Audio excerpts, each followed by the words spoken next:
Welcome to the pause. Today we're doing a deep dive into something very brief. We are stripping everything back and looking at the fluid nature of the self. Yeah, we're looking at a very sparse text today. It's barely a paragraph really, but it's one of those things that once you read it, You kind of wish you hadn't. exactly, you wish you hadn't because it makes you look at your own day-to-day life with a decent amount of suspicion. It does. It essentially accuses us of being actors in our own lives. Right. So the text opens with a line that feels like a finger pointing right at your chest. It says, quote, "You're performing more than you think." And it's that more than you think part that really lands. Yeah, because if you tell me I'm performing, my immediate reaction is defense. I think, no, I'm not.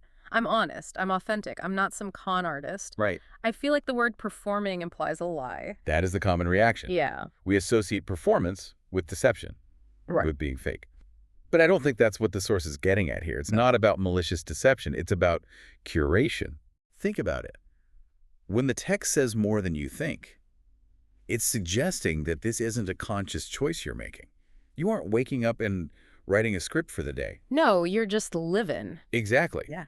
But it's suggesting that the performance is happening on autopilot. It's a survival mechanism that's just running in the background of your operating system 24/7. So less like an actor on a stage and more like a filter. Yes. A dynamic filter that changes depending on who is in the room. And the unsettling part is that you probably don't even notice the filter switching. Okay, so let's test this. The text breaks this performance down into three very specific shifts that most of us go through in a single day. It's almost like a daily narrative arc. It is. It starts with the social circle. The line is different tone with friends. Tone. That's a very specific word choice. It is. It doesn't say different personality. It says tone. And I was thinking about this. When I'm with my college friends or people I've known for 20 years, the way I speak is physically different. It's louder. It's way louder. It's faster. There's a rhythm to it, right? Yeah, It's it's almost musical. Totally. We interrupt each other constantly. The pitch of my voice probably drops a register. Yeah. There's this looseness. If I recorded that audio and played it back to someone who only knows me professionally, I'd sound unhinged maybe. But in the moment, it feels like me. But here's the catch. Is that the real you, or is that just the safe you? What do you mean by safe you? Well, psychologists talk about safety signals. When you're with a tribe that you know accepts you, your nervous system downregulates. You drop the vigilance. So that turn, that loud, interrupting, loose cadence, that is a performance of safety. Huh. It's a signal to the group. It says, I am one of you. I am comfortable. So even relaxing is a form of signaling. In a way, yes. You are performing the relaxed friend. Yeah. Because if you sat there in total silence, just staring at the wall, your friends would ask what's wrong. You have to participate in the dynamic to maintain the bond. That's exhausting to think about. But okay, let's move the timeline forward. You leave your friends. It's Monday morning. You walk into the office. The text says the next shift is different words at work. And this is where the filter tightens. This is the one we all joke about, right? The corporate speak. Let's circle back. Take this offline. Deliverables. It's easy to mock the vocabulary. It is, but I think the text is pointing to something deeper than just annoying buzzwords. It's talking about code switching. High-stakes code switching. Explain that. Well, think about the cognitive load of being at work. It's not just that you use different words, it's that you are actively suppressing vast amounts of information. Right, you can't just say whatever comes to mind. Exactly. You might be tired, you might be anxious, you might think your boss's idea is terrible, but the work you filters all of that out and outputs. That's an interesting perspective. Let's explore that. It's a translation layer. It's a suit of armor. We adopt this professional avatar, competent, detached, emotionless, because it's safe. It protects our resources. It protects our paycheck. If you are the same person at work that you are with your friends, That loud, interrupting, loose person. you'd be fired. Or at least sitting in HR very quickly. Right. So the different words at work isn't just jargon. It's a defense mechanism. We strip away the messy human parts of ourselves and replace them with a script that signals I am productive, I am not a threat, I am a machine. But here's what I find weird, and the text hints at this too. The shift is so seamless. I don't stand outside the office door or the Zoom waiting room and give myself a pep talk. No. I don't say, okay, time to become the avatar. I just click. The environment changes, and I change. It's instantaneous, and that's the more than you think part from the beginning. You are responding to environmental cues. Yeah. The lighting, the desk arrangements, the sound of the air conditioning. Your brain loads the work protocol before you even open your mouth. It feels like we're describing someone with multiple personalities, but we just accept this as standard operating procedure. We do. And that brings us to the third shift. We've done friends, we've done work, now we have the in-between spaces. The text says, different posture in public. This one hit me the hardest, actually, because the first two, friends and work, you're interacting with people. You have an active audience. But this one, different posture in public. This is just walking down the street, riding the subway, waiting in line for coffee. You're seemingly anonymous. Right. I'm not talking to anyone. I'm on my phone or looking at the floor. Yeah. But the source argues I'm still performing. You are being perceived. That is the trigger. As long as there are other eyes in the vicinity, the performance is active. So what does this performance look like? Because I feel like I'm doing nothing. Think about your body language on a crowded train versus your body language on your couch. Oh, it's night and day. On the couch, I'm a puddle. On the train, I'm definitely holding myself. Describe it. What are you doing physically? I guess my spine is straighter, my face is set, like I have this neutral don't talk to me mask. My bag is pulled in tight. I'm definitely not taking up more space than I need to. That is civil inattention. It's a sociological concept.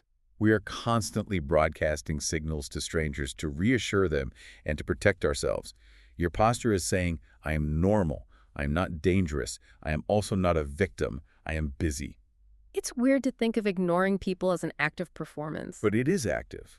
It takes caloric energy to hold that tension in your jaw. It takes focus to avert your eyes at just the right moment so you don't make awkward eye contact. You are sculpting your body into a shape that fits the public space. It's almost like we turn ourselves into objects, like, I am just a piece of furniture in this room, please do not interact. Precisely. You are managing the impressions of strangers you will never see again. So we have the laughing friend, the competent worker, and the stoic commuter. Three completely different people inhabiting the same body, often within a span of 12 hours. And the source follows this up with the punchline. You call it normal. Yeah. You call it normal. It sounds judgmental. I don't know if it's judgmental so much as it is factual. We do call it normal. In fact, if someone didn't do these things, we would call them crazy. That's true. If I acted like the stoic commuter at my best friend's birthday party, they'd ask if I was depressed.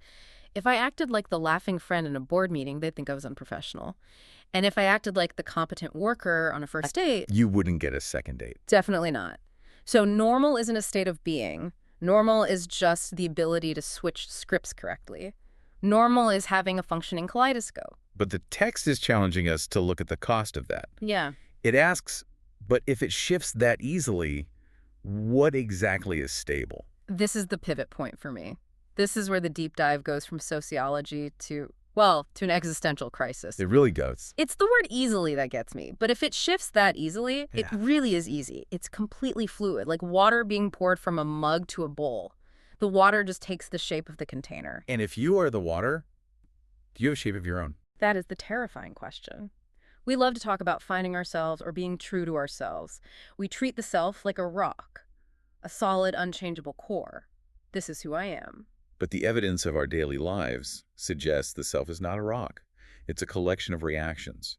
If you remove the friends, and you remove the job, and you remove the strangers on the subway, what is left? Is it possible that there is no center? That we're just layers of an onion all the way down? There are philosophers and psychologists who would argue exactly that the self is purely a social construct, that we only exist in relation to other people. I am a friend only because I have a friend. I am an employee only because I have a boss. Without the other person to reflect off of, the identity evaporates. That makes me feel incredibly unstable. It makes me feel like a ghost. It's destabilizing for sure. Hmm. It suggests that you are not a noun. You are a verb. You are a process. You are something that is constantly happening, not something that just sits there. So if I'm a process, does the process ever stop? That brings us to the final room, the source asks, and when no one is watching, what remains? Okay, let's visualize this. The final room. You come home. You lock the door. You close the blinds. Your phone is in the other room. No Zoom, no texts, no audience. Total isolation. My gut instinct says, well, that's when I'm me. That's when the performance stops. Why does it? Don't do this to me. Think about it. When you're alone, do you talk to yourself? Sometimes. Or I replay arguments in my head. Or I imagine future conversations. If you are imagining a conversation, you are performing, you are rehearsing, you are still engaging with an audience, even if they are just in your head. Okay, but what about physical stuff? Sometimes I'll catch myself looking in the mirror when I'm alone. There you go, the mirror. As soon as you look in the mirror, you are the observer and the observed. You're checking your face. You are posing even slightly. You are perceiving yourself. The loop hasn't broken. So the mask might be fused to the face. It's possible that we have performed human being for so long that we don't know how to stop. Even in private, we sit a certain way, we eat a certain way, we think in a certain language, all of which was taught to us by the outside world. It feels claustrophobic, like I can't get out of my own act. Or you could look at it differently. Maybe what remains isn't a personality at all. What do you mean? If you strip away the funny friend and the smart worker and the polite stranger, maybe what remains isn't a who. Maybe it's just awareness, Just the light being on. just the consciousness that is witnessing it all. The part of you that is aware you are performing, the part of you that is reading this text and feeling uncomfortable, that part isn't performing. It's just watching. So the real me is just the audience member in the back row of the theater. Maybe. Or maybe the silence underneath the noise. What remains? It's a haunting question because we're so terrified of the answer being nothing. We are terrified of the void. So we fill it with noise. We fill it with roles. We fill it with tone and words and posture. We keep the show going because we're afraid that if the curtain comes down, there's nobody backstage. The source doesn't tell us what remains, does it? No, it refuses to answer. It strips everything away. The friends, the work, the public, and then it just leaves us there in the empty room. It wants us to sit in the ambiguity. It wants us to confront the possibility that the self we are so obsessed with defending might just be a story we tell ourselves to make sense of the chaos. It's not fake necessarily, but it's constructed. It's a beautiful, complex, exhausting construction. And maybe the most honest thing we can do is just admit that, to admit that we are shapeshifters. And to wonder if we stopped shifting, what would be left to see. That is the question to take into the silence. You've been listening to The Pause, and we'll be back at 8 a.m. tomorrow.